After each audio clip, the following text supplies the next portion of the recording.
Welcome back to my YouTube channel.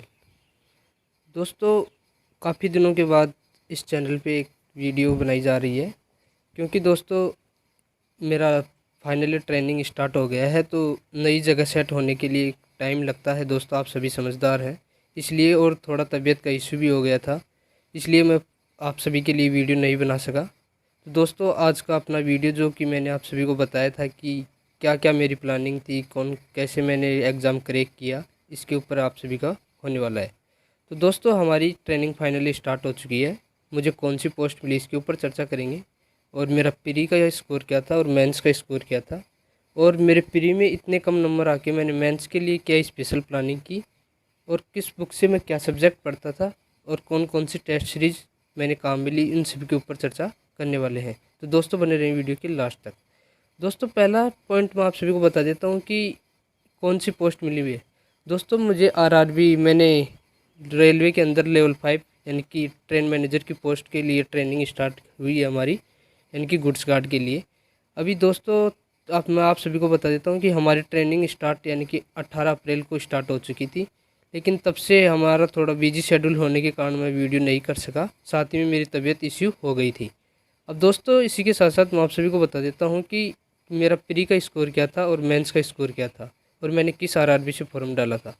यानी कि दोस्तों, मैंने आरआरबी सिकंदराबाद से फॉर्म डाला था, और इसी के साथ साथ मेरा प्री का स्कोर के ऊपर अपन पहले चर्चा करेंगे, और उसके स्कोर कम रहने के पीछे का रीज़न भी मैं आप सभी को बताऊंगा।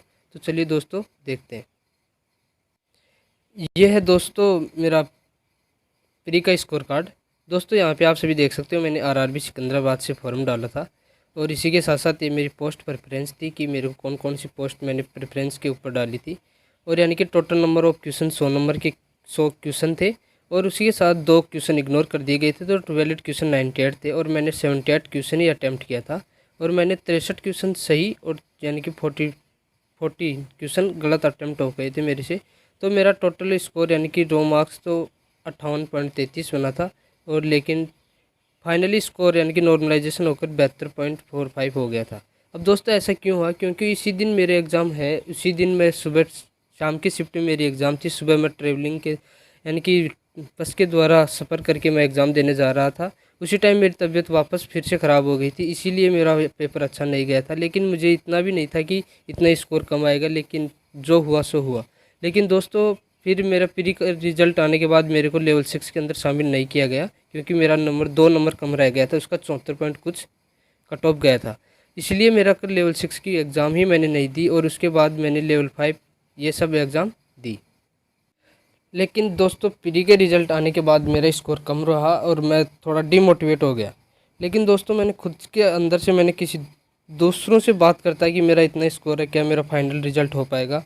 तो दूसरे कैंडिडेट मुझे एक ही बात बोलते कि तू इतना स्कोर लेके आता कि तेरे को ऐसा टेंशन ही नहीं रहता, तू आराम से यूआर क्वालिफाई करता, इतना स्कोर लेके आना चाहिए था। तू हर किसी से ऐसे पूछता है अब तेरा स्कोर कम है कि मेरा होगा या नहीं होगा।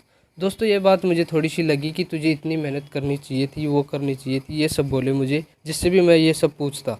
तो दोस्तों, ये बात लगने के बाद मैंने इतनी मेहनत स्टार्ट कर दी। उसी दिन लाइब्रेरी में हमारा ग्रुप बन गया, और ग्रुप स्टडी के साथ साथ मैंने अलग से मेरा जो भी कंटेंट मेरे को अच्छा लगता था पढ़ने के लिए, मैं उसको पढ़ा करता था।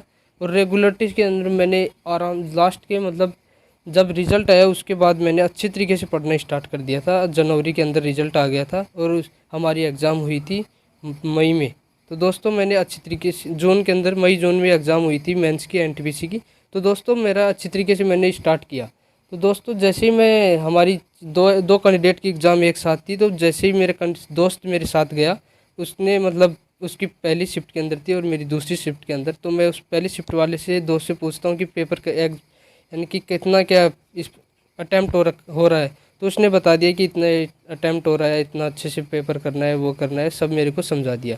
लेकिन दोस्तों, मैं जैसे ही सेकंड शिफ्ट के अंदर पेपर दे के आता हूँ, तो मेरे दोस्त यानी कि मेरा हाव भाव देख के पहले ही समझ जाता है कि इसने इतने क्वेश्चन तो आराम से अटैम्प्ट किए होंगे। तो दोस्तों, मैंने जैसा क्वेश्चन मैंने अटैम्प्ट किया, वो लगभग मेरा देख के, यानी कि मेरे टेस्ट सीरीज़ भी पहले हम साथ ही दिया करते थे, तो उसने देख के पहले ही सोच लेता था कि ये लगभग इतना क्वेश्चन तो करके आने वाला है। दोस्तों, ये लेवल 2 का स्कोर है, ये सभी देख सकते हो। यानी कि 120 क्वेश्चन थे, एक क्वेश्चन को इग्नोर किया गया है, और मैंने 107 क्वेश्चन अटैम्प्ट किए थे, और यहाँ पे मेरे 97 क्वेश्चन सही थे, और 9 क्वेश्चन यानी कि गलत अटैम्प्ट हुए थे और मेरा स्कोर हुआ था 94। तो दोस्तों ये 94 मेरा स्कोर हो गया था, यानी कि नॉर्मलाइजेशन होकर 94.78। तो दोस्तों ये तो लेवल 2 का स्कोर रहा। अब दोस्तों मेरे को लेवल 2 और लेवल 3 के ऊपर भी अपन चर्चा करते हैं। दोस्तों ये है लेवल 3 का स्कोर, जहाँ पे कि मैंने 120 के अंदर 106 क्वेश्चन अटैम्प्ट किए थे। 95 क्वेश्चन मेरे सही थे, 11 क्वेश्चन मेरे रॉन्ग हो गए थे और मेरा स्कोर बना था 91.33। ये तो मेरा लेवल 3 का था। अब देखते हैं हम लेवल 5 के ऊपर चर्चा करते हैं। दोस्तों ये मेरा लेवल 5 का स्कोर कार्ड है। यहाँ पे आप समझिए टोटल नंबर ऑफ क्वेश्चन 120 थे, एक क्वेश्चन इग्नोर करके 119 क्वेश्चन थे। और दोस्तों मैंने इसके 100 क्वेश्चन अटैम्प्ट किए और मेरा यानी 7 क्वेश्चन यानी कि गलत हो गए थे और एक क्वेश्चन जो कि इसमें 92 ही देख पा रहे हैं आप। एक क्वेश्चन जो मतलब उसने डिलीट कर दिया, वो क्वेश्चन भी मैंने किया था, अटैम्प्ट किया था उसको, लेकिन वो उसके 2 ऑप्शन सही होने के कारण उसको गलत कर दिया गया था। और ये मेरा फाइनल स्कोर नॉर्मलाइजेशन होकर 90.42 ये मेरा स्कोर रहा। अब तो दोस्तों मैंने इन दोस्तों की बात सुन के मतलब ऐसा लगे कि मुझे यहाँ के कुछ करके दिखाना है, तभी मैंने अच्छी तरीके से इतनी मेहनत की कि पूछो ही मत। मैंने लाइब्रेरी यानी कि सुबह जब जाता था, लेट को आता था, आराम से वहीं पढ़ना, ये सब दोस्तों के साथ ग्रुप डिस्कशन करना, ग्रुप का अलग से बनाना कि पढ़ाई से रिलेटेड। और हमको टेस्ट सीरीज़ के ऊपर भी हमने बहुत ध्यान दिया। हमने हर दिन टेस्ट मारना स्टार्ट कर दिया था एग्ज़ाम से लगभग 1 महीने पहले। और जैसे 2-3 महीने थे तब हमने यानी कि एक दिन छोड़ के एक दिन टेस्ट लगाना स्टार्ट कर दिया था। अब दोस्तों दूसरी बात के ऊपर अपन चर्चा करते हैं। ये बात अभी आप सभी को मैंने बता दी। अब मैंने टेस्ट सीरीज़ के ऊपर चर्चा करते हैं कि मैंने कौन सा टेस्ट सीरीज़ लगाया था। दोस्तों मैंने एक आप सभी जानते हैं कि टेस्ट सीरीज़ के ऊपर या तो टेस्ट बुक या फिर आप ग्रेडअप का टेस्ट लगाते हैं सभी। तो मैंने दोस्तों इन दोनों के ही दोनों के टेस्ट लगाए थे, यानी कि इन दोनों के लगभग मैंने 40 से 50 टेस्ट कम से कम यानी कि आराम से मैंने इसके लगाए थे। या हो सकता है कि लगभग 50+ टेस्ट दोनों के लगाए थे मैंने मिल के। अब दोस्तों रही बात बुक की कि मैंने कौन सी बुक से क्या क्या पढ़ा था। अब दोस्तों मैंने जीके यानी कि आप मैथ किसी भी बुक से पढ़ सकते हैं, रीजनिंग किसी भी बुक से पढ़ सकते हैं। अब रही बात जीके और जीएस की। दोस्तों जीके और जीएस आप अलग अलग न पढ़ के किसी भी एक बुक से पढ़ें, यानी कि हो सकता है आप लुसेंट पढ़ें, किरण पढ़ें, या फिर आपको जो भी XYZ कोई भी बुक पसंद आ रखी है, उसकी लैंग्वेज समझ में आ रखी है, उसको एक बार न पढ़ के 3-4 बुक न पढ़ के एक ही बुक को 4-5 बार आपको अच्छे से पढ़ना है। और जो टॉपिक आपको समझ में नहीं आ रहा, जो पॉइंट, उसको आप एक कॉपी के अंदर लिखें, जिससे कि आपको रिवीजन करने के अंदर आसानी रहे, आपको वापस से पूरा टॉपिक नहीं पढ़ना पड़े। दोस्तों मेरी स्ट्रेटजी यही थी।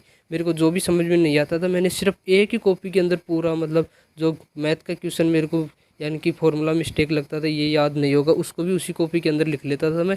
चाहे करंट हो चाहे कुछ भी हो, मैंने सभी के सभी उसी के अंदर लिखना स्टार्ट कर दिया था। और जैसे मेरे को लगता था कि आज ये पूरा रिवाइज़ करना है 4-5 दिन से या 3-4 दिन से, जब मैं उस पूरी कॉपी को रिवाइज़ करता था। दोस्तों ये मेरी प्लानिंग थी और बाकी भी आगे मैं मेरी प्लानिंग पूरी आपको शेयर करता रहूँगा। दोस्तों अब आप हो सकता है मैं कि अब रोज़ आपको वीडियो बना के अपलोड करूँ। तो दोस्तों हमारा वीडियो आपको पसंद आए तो वीडियो को लाइक करें और दोस्तों तक शेयर करें।